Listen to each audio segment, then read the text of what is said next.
Hello everyone, welcome to From the Star Wars Home Video Library. I'm your host Nathan P. Butler, again on a dreary day. It sure doesn't look like day, but a dreary day here in the Atlanta area. We are taking a look here at something that was a promotional offer that came with some home video releases and a new version of a home video release that we've seen before from the UK. In the past, we took a look at this. This is the full screen 1997 special edition VHS release of the original trilogy from the UK. You may recall my box is kind of beat up here. I got it mainly to get some promotional items that came with that one, and we've looked at this one before. What we have not looked at is the widescreen equivalent of that because I didn't have my hands on it yet. What we're looking at in this episode is that widescreen equivalent, thanks to Julian Smith, who was able to send that over from the UK and acquire that for me, and a special action figure you could get when purchasing it in the UK. So, this is that corresponding widescreen release. Much nicer than my full screen release here. Essentially identical to the US version, of course, except for the rating, as we saw was the case with the full screen release. Okay. No stickers or anything on this. Same spine we're used to, except, of course, for the rating. No rating on the other side. The bottom, legalese and symbols and all that good stuff. Inside, again, same kind of pull away here. Nothing else beyond what we've already expected. Then inside, once you take the VHS cassettes out, remember, kind of like the other one, this has that unusual extra black cardboard piece that helps hold them in, hold them steady. The actual releases, again, look very much like the US ones, at least on the packaging. You just, of course, have your ratings now added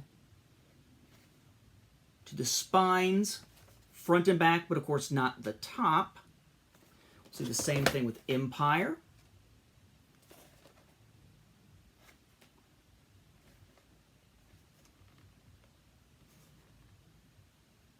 Okay.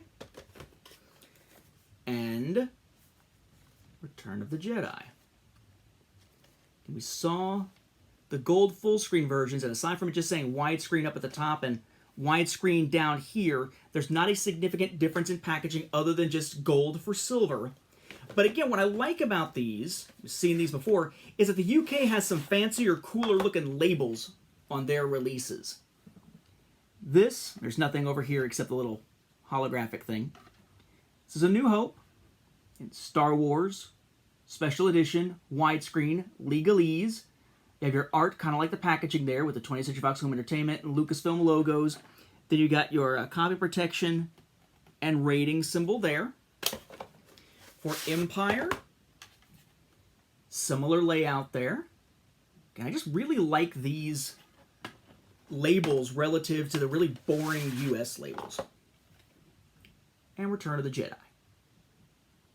So first, thanks to Julian for picking this up for me over in the UK and sending it my way. I've been wanting to get my hands on this since I got that full screen version. Now I guess I'll have to hunt down a better full screen copy to go with it at some point. But yeah, really nice condition given the age of that thing.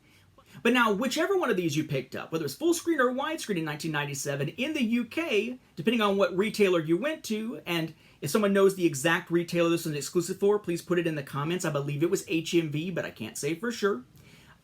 You could get this exclusive action figure. This is the Ghost of Obi-Wan. So it says Star Wars Trilogy Special Edition.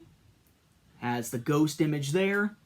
The Ghost of Obi-Wan Kenobi number, and it has a limited edition number underneath. The top is just blank. The bottom is just blank. The sides both just say Star Wars Trilogy Special Edition. The back gives you some quick information there, symbol-wise, legalese, and all that kind of stuff. Nothing super special there. Okay. The figure itself, inside in plastic, okay, is, there we go. Really actually kind of neat looking, I guess. It almost looks like the Ghost of Obi-Wan is made out of that same glass that you would have sort of those classic Coke glasses in. If you've ever eaten at like a 1980s era restaurant, Especially one that's meant to look sort of more like an older model place, kind of like an old diner. You've probably seen those glasses plenty of times before, so you know what kind of color I'm talking about here. But that's the Ghost of Obi-Wan Kenobi. Woo! Flat bottom there. That just gives the 1997 Lucasfilm Kenner China legalese for him. Now, this figure was actually also a mail-away in the U.S. through Frito-Lay. So if you wanted to get it in the U.S., you could get that figure, but it came in just a regular old white box instead of in that cool packaging specific to the product. So once again, a Star Wars home video release in the UK gets a cool little action figure exclusive to go with it, depending on where you bought it, that in the US was not available, at least not in that particular form. With that, we'll wrap up this episode. Thank you for watching, and may the Force be with the home video viewers.